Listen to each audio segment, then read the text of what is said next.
How's it going, people? Welcome back to the channel and welcome to another video. This time we're going to be talking about 5 cheap and fun cars that you can buy for under £20,000. Now 20 grand is quite a lot of money, but I reckon the cars that you can buy on this list are particularly fun within that price range. I think all 5 of these cars really offer a great and fun experience in terms of driving. By the way, I did a similar video recently on this, so if you want to see 10 more cars that are really fun at under 20 grand but all hot hatchbacks, check out the pinned comment. Don't forget that I'm in the UK, so prices in other countries may differ, and don't forget, whenever you buy any second-hand car, maintenance, repairs, insurance, road tax, all that stuff is important to remember. Please do like the video if you enjoy the video. Let's try and hit 1,000 likes on this one. Subscribe as well if you're new, it's free and you get 2 videos every single week. But without further ado, let's get into the video.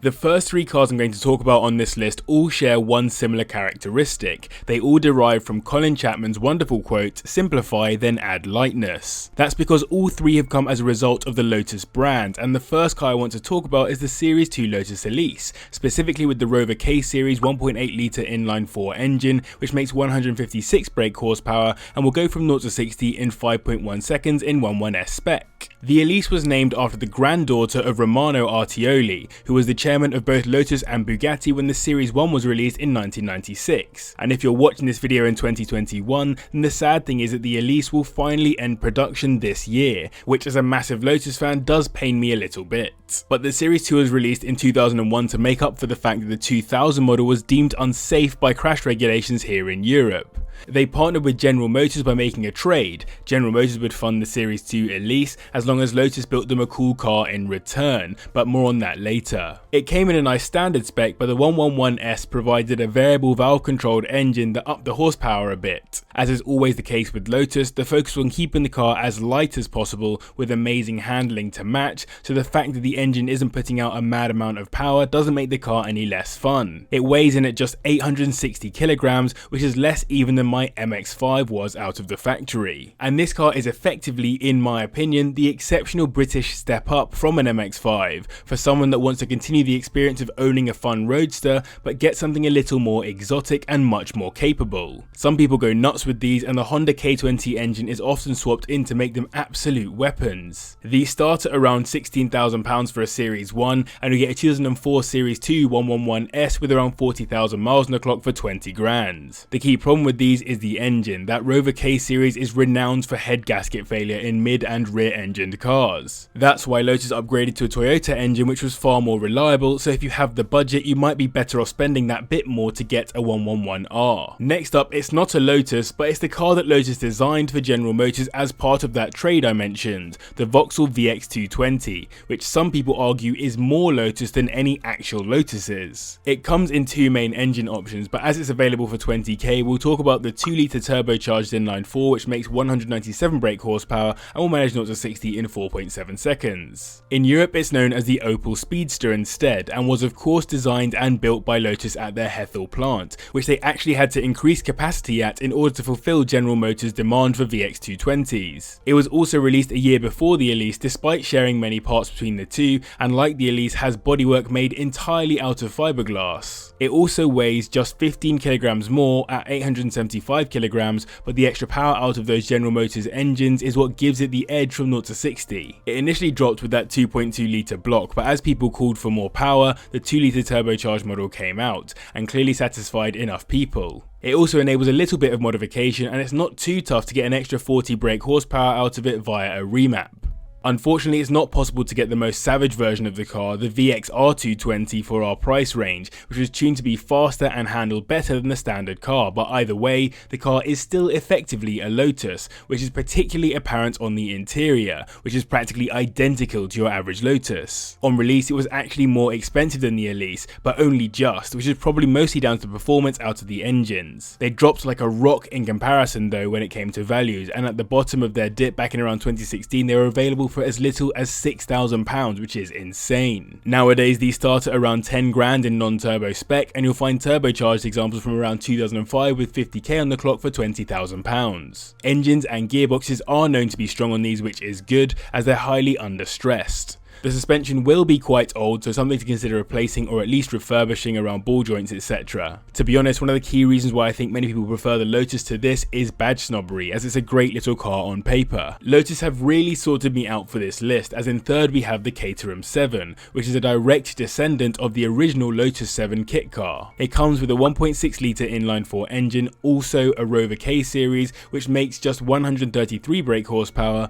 but as it weighs under 500 kilograms, it will do 0 to 60 in 4.5 seconds. Now when I say it's a Lotus descendant, what I mean is that back in the late 1950s, Lotus released the Lotus 7 kit car, which Colin Chapman listed for just £536 if you wanted to build it yourself, or £1,036 pre-built. In today's money that would be £13,000 or £25,000 respectively, adjusted for inflation. The massive difference in cost was due to there being no purchase tax on kit cars at the time. This got many people that were seeking the thrill of a sports car working late in their garages to build their £536 beasts. The car was known to be super fast, super light and super tight when it came to handling, and it was designed by Chapman to be exceptionally fast on track while remaining road legal. Many people actually herald this car as one of the greatest Lotuses of all time, at least in terms of the concept and innovation. Fast forward to 1973, Lotus decided to stop making kit cars and commit to making purpose-built race cars and sports cars, so it sold off the rights to the Lotus 7 to Caterham in the UK and Steel Brothers in New Zealand. Caterham took the Series 4 Lotus 7 kit and continued to make it, but when they finally ran out, they switched back to the Series 3 design and built their own model off of it, which was named the Caterham Seven. All the modern day Sevens are now direct descendants of that design. But long story short, these cars are incredibly fun to drive, and they're basically the best track day car you can get for the money. They have their own race series in the UK and in many other countries too,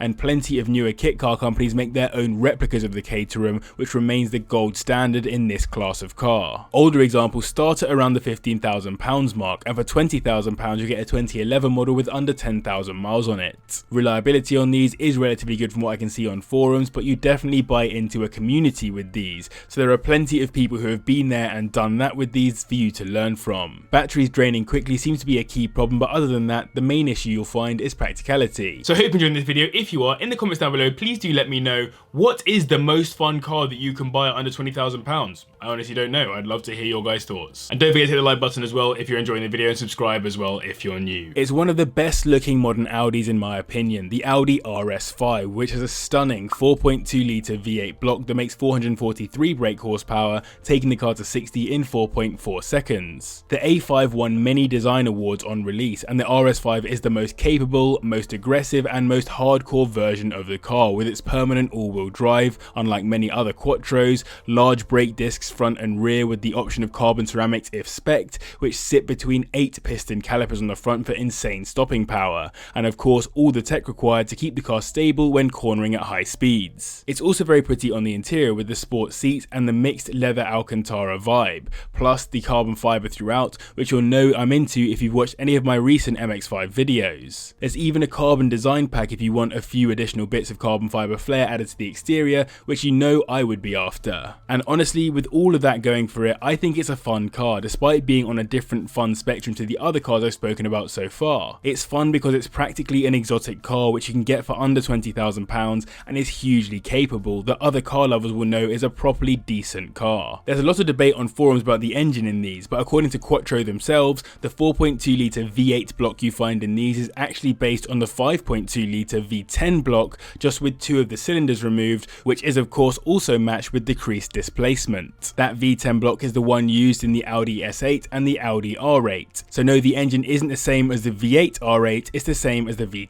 R8, just with a bit sliced off. These start at around £15,000 for higher mileage examples, and for £20,000 you'll find 2011 models with around 50,000 miles on the clock. Strangely, the key complaint owners have is the brakes, which have had many issues over the years, particularly with the wavy discs, which overheat and vibrate. Owners generally recommend looking for ones with carbon ceramics, but that of course comes with a premium. Oil consumption is also noted, but outside of that it's generally considered to be quite reliable. I love EVOs, but they have absolutely exploded in price recently, to the point at which they're almost entirely unaffordable. That's excluding the EVO 10, which has remained below the 20k mark just enough to make it into this video. It has a 2 litre turbocharged inline-4 that makes 324 brake horsepower in 330 spec and will do 0 to 60 in 4.3 seconds. So the EVO X or EVO 10 is, funnily enough, the 10th and final generation of the EVO, which is a huge shame, as EVO still remains one of the most loved badges in the car world. In some countries you could only get these with the basic 276 brake horsepower output,